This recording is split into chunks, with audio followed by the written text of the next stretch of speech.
Breaking news వీధి కుక్కల నియంత్రణ కేసులో సుప్రీంకోర్టు రాష్ట్ర ప్రభుత్వాలకు కీలక ఆదేశాలు జారీ చేసింది. జాతీయ రహదారులు, రోడ్లో ఎక్స్ప్రెస్ వేలపై వీధి కుక్కలు, పశువులు రాకుండా తగిన చర్యలు తీసుకోవాలని సుప్రీంకోర్టు ఆదేశించింది.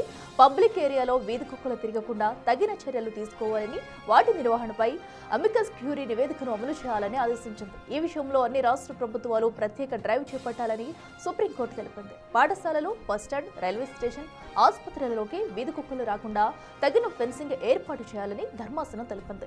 2 వారాల్లో మున్సిపల్ సిబ్బంది ఈ స్థలాలను, భవనాలను గుర్తించాలని పేర్కొంది. ఈ ప్రాంతాల్లో తిరిగే వీధి కుక్కలను స్టెరిలైజేషన్ చేసి వేరే ప్రాంతాలకు వదిలిపెట్టాలని సూచించింది. ఎప్పటికప్పుడు మున్సిపల్ సిబ్బంది ఈ ప్రాంతాలలో తనిఖీ చేయాలని అత్యున్నత న్యాయస్థానం ఆదేశించింది. అన్ని రాష్ట్రాల ప్రభుత్వ ప్రధాన కార్యదర్శులు దీన్ని తప్పనిసరిగా అమలు చేయాలని, 8 వారాల్లో స్టేటస్ రిపోర్టు అందజేయాలని పేర్కొంది.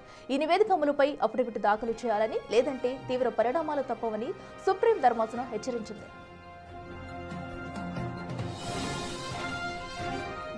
మరింత సమాచారం మా ప్రతినిధి ఢిల్లీ నుంచి శివ ఫోన్ అందిస్తారు. శివ, చెప్పండి. అటు వీధి కుక్కలను తొలగించడానికి కూడా అటు సుప్రీం ధర్మాసనం అయితే స్పెషల్ ఫోకస్ పెట్టింది. దీనికి సంబంధించి కొన్ని ఆదేశాలు కూడా రాష్ట్ర ప్రభుత్వాలకైతే జారీ చేసింది. సో మరి ఈ ప్రక్రియ అంతా ఎప్పటి నుంచి ప్రారంభమయ్యే అవకాశం ఉంది? డీటెయిల్స్ ఏంటి?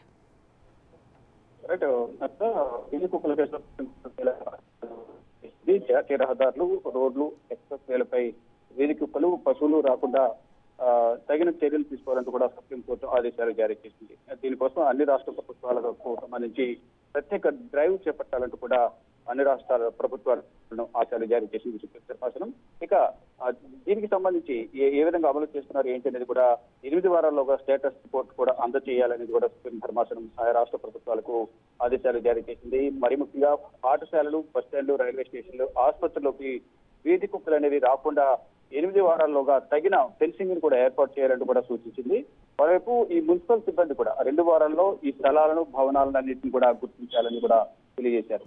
మరోవైపు ఈ ప్రాంతాల్లో తిరిగి వీధి కుక్కలకు స్టెరిలైజేషన్ చేసి లొకేషన్ చేయాలంటూ కూడా తెలియజేశారు. ఇక వీధి కుక్కలను పట్టుకున్న ప్రాంతాల్లో తిరిగి వాటిని వదిలిపెట్టకూడదని తెలియజేశారు. ఎక్కడైతే వీధి కుక్కలు పట్టుకుంటారో మళ్ళీ వాటిని తీసుకుని అదే ప్రాంతాల్లో వదలొద్దు అనేది తెలియజేశారు. ఎప్పటికప్పుడు మున్సిపల్ సిబ్బంది ఈ ప్రాంతాల్లో తనిఖీలు చేపట్టాలి, తగిన జాగ్రత్తలు తీసుకోవాలంటూ కూడా సుప్రీం ధర్మాసనం ఆదేశాలు జారీ చేసింది. మరోవైపు పబ్లిక్ ఏరియాలో వీధి కుక్కలు తిరగకుండా తగిన చర్యలు తీసుకోవాలి. ఇక వీధి కుక్కల నిర్వహణపై అమికస్ క్యూరీ నివేదికను కూడా అమలు చేయాలంటూ కూడా సుప్రీం ధర్మాసనం ప్రభుత్వాలకు ఆదేశాలు జారీ చేసింది. ఇక ఈ నివేదిక అమలుపైన అఫిడవిట్ దాఖలు చేయాలి, లేదంటే కనుక తీవ్ర పరిణామాలు తప్పవంటూ కూడా సుప్రీం ధర్మాసనం ఆదేశాలు జారీ చేసింది. మరోవైపు గతంలో కూడా గత విచారణ సందర్భంగా అన్ని రాష్ట్రాల సీఎస్లకు ఈ వీధి కుక్కల నిర్వహణకు సంబంధించి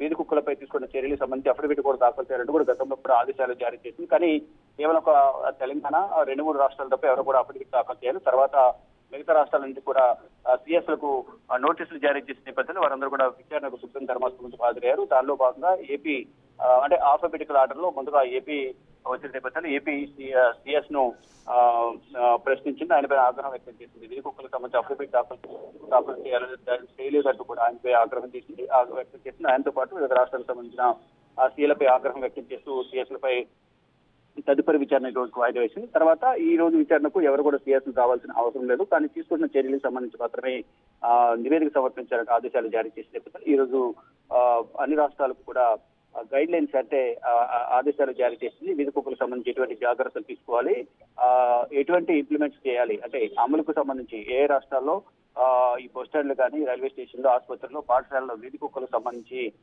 తగిన ఫెన్సింగ్ ఏర్పాటు చేయాలి. ఆ ఫెన్సింగ్ ను కూడా ఈ మున్సిపల్ సిబ్బంది ఎవరైతే ఉన్నారో వారందరూ కూడా పర్యవేక్షించాలి, తరచుగా తనిఖీలు చేపట్టాలి. వీధి కుక్కలను ఒక దగ్గర తీసుకొచ్చిన తర్వాత మళ్ళీ అదే ప్రాంతంలో విడిచిపెట్టకూడదు.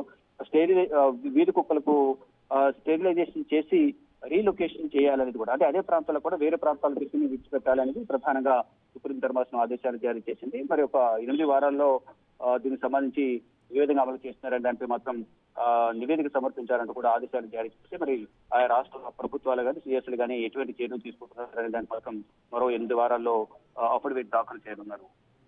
Right Shiva, thank you.